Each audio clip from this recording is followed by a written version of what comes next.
The last of the three critical success factors, the three M's, is money. I saved it for last because it's actually probably the most important, and it's probably the most widely misunderstood. I think that Americans tend to have a little bit of a Las Vegas mentality about startup capital.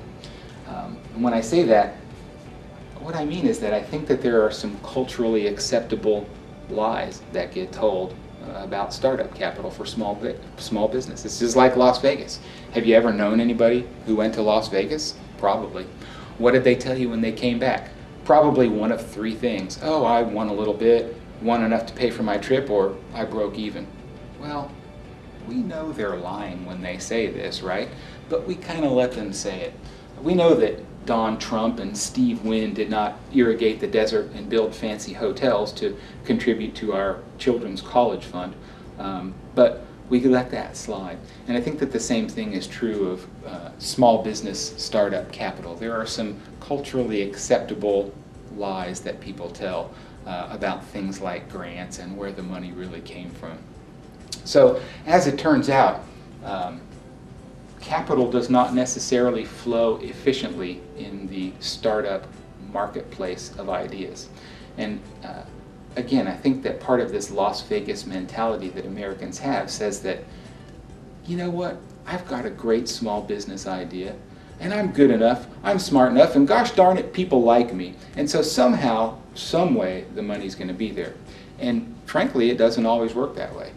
In 7 years and working with about 1,500 clients, I can tell you it is actually pretty common for people to have really good business ideas that I think would be really successful, but they just can't put together the initial capital that they need to get the business off the ground. And there really aren't any magic wands, and it's probably a lot more difficult than people think.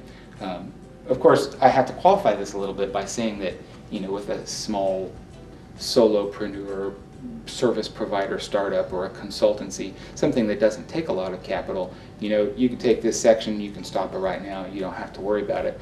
But if you're thinking about starting a business that's going to have some kind of a storefront location, some kind of a business that might be carrying a significant amount of retail inventory, some kind of a business where you'll have to have a lot of warehouse space, or you might have to build some kind of a facility, or even that might have to renovate some kind of an existing storefront facility, it might surprise you how difficult it will be to find some money for your business.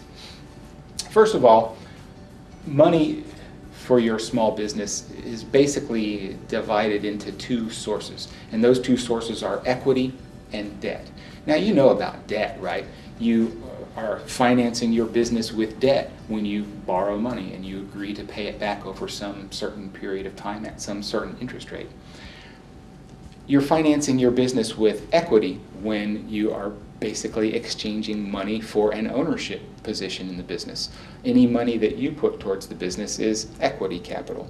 Any money that you take from an investor in exchange for some percentage in the business and some future percentage of the profits, that would be equity capital. I think that a lot of investors are tempted to try to finance their business 100% with equity, even if it's a really expensive business to start.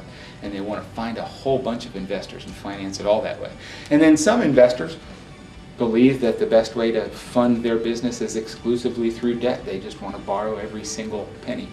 What I would say is that most of the time, most successful small businesses are started with some combination of equity and debt. So don't be afraid to combine, to mix and match. Realize that as the owner, you get to kind of call the shots here. In other words, maybe you have a rich Aunt Susie, and you might approach Aunt Susie and say, you know, I've got this great idea for a coffee shop. I want to put it on the corner of 7th and Massachusetts Street. It's going to cost me about $100,000. And I need about $50,000. Why don't you loan me the money and I'll pay you back over the next 7 years at an interest rate of 6.25%, which is better maybe than you'll earn on Wall Street, and the monthly payments will be X amount and you'll get your money back, but just loan me the money. You might approach the very same Aunt Susie and say something like, hey Aunt Susie, I'm trying to start a coffee shop on the corner of 7th and Massachusetts. Why don't you give me $50,000 and I'll make you a 40% owner in the business. that means every dollar I make, you're going to be entitled to 40 cents of that profit. It's going to be great. We're going to be really successful. Maybe we'll end up with multiple locations all over northeastern Kansas, and you can be 40% owner of a growing empire. This could be a really good opportunity for you, Aunt Susie. So that's a little bit about the difference between equity and debt. I also want to talk a little bit about banks. Of course, if you go to a bank, you are necessarily financing with debt. I don't think a bank is likely to be an equity participant in your business. I think it's important that you should know the 4 things that banks are going to look at when they evaluate your loan. First one is, do you bring cash to the table? This is really important. A bank is not going to take all of the risk in your business. They're going to demand that, rightly, that you take some of the risk yourself. So if you're trying to start up a coffee shop and it would take $100,000 to get it off the ground, I think you should know that you need to be prepared to bring at least 20% of that, about $20,000, to the table. The second thing that a bank is going to look at is the collateral position of this loan. In other words, what can they take back and sell if you start missing payments? Now, the good news is it doesn't necessarily have to be business collateral. But the bad news is that it doesn't necessarily have to be business collateral. In other words, they're happy to take maybe a second position on the mortgage for your house. Maybe if you're driving a car that's paid off, that they can basically secure the loan with, they'll be happy to do it. A lot of different ways that they can go about it. But recognize that a bank is going to want to have a good collateral position on the loan. If you start missing payments, they need to know what they can sell to get their money back. The third thing a bank is going to look at is your business plan. And in particular, I think they're likely to look at the market analysis, and they're likely to look at your cash flow projections. If you say this coffee shop can do $480,000 in revenue per year, how do you, in the business plan, how is it that you go about justifying that number? Pretty important. The last thing, the fourth thing that the bank will look at is your personal credit. I don't think you have to have perfect credit, and I don't know that any one of the 4 of these things are complete deal killers. But understand that if your credit's not very good, maybe you're going to have 30% cash instead of 20%. You darn sure better have a great collateral position, and your business plan better be pretty rock solid.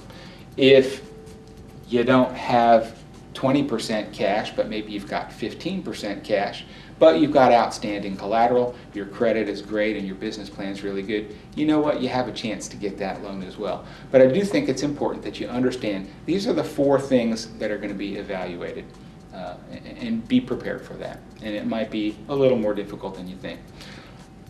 So a lot of people at this point in time get a little bit surprised. Wow, that's a lot of money. I might have to have more money up front than I thought I would. So where does that initial startup cash come from? Especially that equity position cash. Where do I get it? I didn't know that in order to start a coffee shop on Massachusetts Street, I might have to have $30,000 or $40,000 or $50,000 in cash. So where does that come from? This is really important. The cash comes from what we call the 4 F's. That's founders, and that would be you. If you're interested in starting a business, be prepared to make a financial commitment to that business. Occasionally I talk to people who think that they can start a business entirely with OPM, other people's money. I don't see that happen very often in the real world of small business. So founders will be making a financial commitment. Friends and family are F's, number 2 and 3. And unfortunately, the 4th F is fools. And there's not really a very well-developed fool marketplace in this part of Kansas. And so I think a lot of people are stuck with those first 3 F's, founders, family, and friends. Now, I can see your eyeballs rolling back in your head right now, and you're like, there's no way I'm going to talk to my family and friends about this. And I've worked with plenty of entrepreneurs who felt that same way, and then 6 months later, they came back to me and said, hey, Will, let's talk a little bit more about family and friends, and how do you recommend that I go about that anyway? Well, what I would tell you is, at the very least, make sure that you approach them in a respectful way. I know you don't want to jeopardize relationships, and there's a right way and a wrong way to do this. I would not ambush Aunt Susie over the Thanksgiving table in front of the whole rest of the family and say, "Hey, Aunt Susie, you've always said that you'd help me if I wanted to start a small business. How about $50,000 for a coffee shop, huh? What do you think?" Not a good idea. On the flip side, it might work pretty well if you presented Aunt Susie with a business plan and you asked her for advice. "Gosh, Aunt Susie, you know I've always respected you. I've put together this business plan. I really want to start a coffee shop. I would just like your input. I'm also looking for investors, and if this is something that you might be interested in, I'd love to talk to you more about it." Again, that to me is a much better approach than the ambush approach. The other thing, last thing I think that I would talk about with regard to money is that there are some interesting ways out there to approach this problem of startup capital. One of the ones that I have found to be the most effective is to figure out how to leverage 401k and IRA dollars from self-directed 401ks and IRAs. There are several companies out there that are doing this, especially in the IRA field. A couple of my favorites are Equity Trust, a company out of Ohio. Guidant does a really good job with self-directed IRAs that can be made as private placements in small businesses. And then there's a company called Benetrends that does work with self-directed 401ks.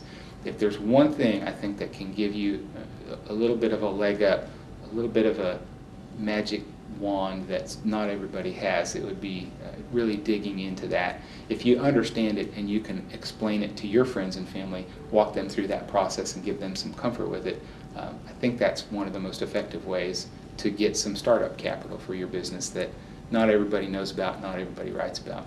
When it comes to angels and venture capitalists, these really only impact a very small percentage of the small business startups out there. I read recently about 1.2 million startups per year in the United States.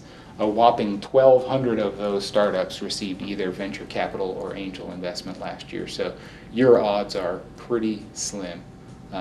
Your odds are a lot better to take this 4Fs approach. Founders, friends, and family, not necessarily fools. Work through the process of business planning, understand how to leverage that IRA and 401k approach, and get to work. Raising capital for your small business startup isn't going to be particularly easy, but hopefully this gives you some tools to think about as you move forward.